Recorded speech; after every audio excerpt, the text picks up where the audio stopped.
ஜெய்விராகி. அனைத்து பக்தர்களுக்கும் வணக்கம். இன்றைய தினம் தீபாவளி. அம்மாவினுடைய அனைத்து பக்தர்களுக்கும் இனிய தீபாவளி நல்வாழ்த்துக்கள்.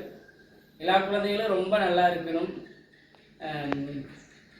அம்மாவிற்காக அன்னதானம் கொடுக்கப்பட்டவர்கள், ஆலய திருப்பணிக்காக கொடுக்கப்பட்டவர்கள் மற்றும் அம்மாவிற்காக அலங்காரத்திற்காக பூ மாலைகள் பாலபிஷேகம் செய்த குடும்பங்கள் எல்லாமும் ரொம்ப நல்லா இருக்கணும்.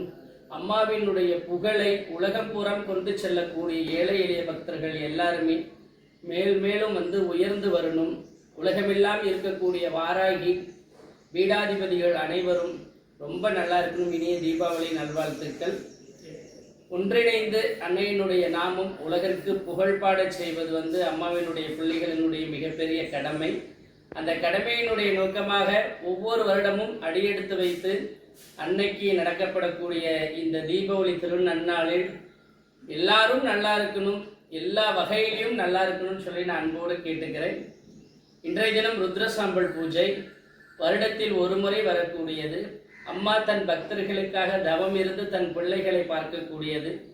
எண்ணிலடங்காத உயிர் கொண்ட பாலை கொண்டு அபிஷேகம் செய்யும் பொழுது பாவம் தீர்க்கும் என்று அன்னை நேரடி வாக்கு சொல்லி அற்புத விஸ்வரூபம் கோலம் தரித்த ஒரு சேஸ்திரம் இந்த சேஸ்திரம். 1000 தேவர்கள் போற்றிய சேஸ்திரம். எல்லா பக்தர்களையும் ஒரு நிலையாக்கிய சேஸ்திரம் இதுனால் இந்த சேஸ்திரம் தான். அம்மாவினுடைய ரூபமாக அம்பாள் உங்களுக்கு இனிய தீபாவளி நல்வாழ்த்துக்கள் சொன்ன மாதிரி குழந்தைகள்லாம் நல்லா படிக்கணும். கண்டிப்பாக இந்த தினம் இனிப்புடன் மகிழ்ந்து இன்பமுடன் வாழ்ந்து நிறைந்த குடம் போல் பொன்னும் பொருளும் சேர்ந்து உலகத்தை ஆண்டு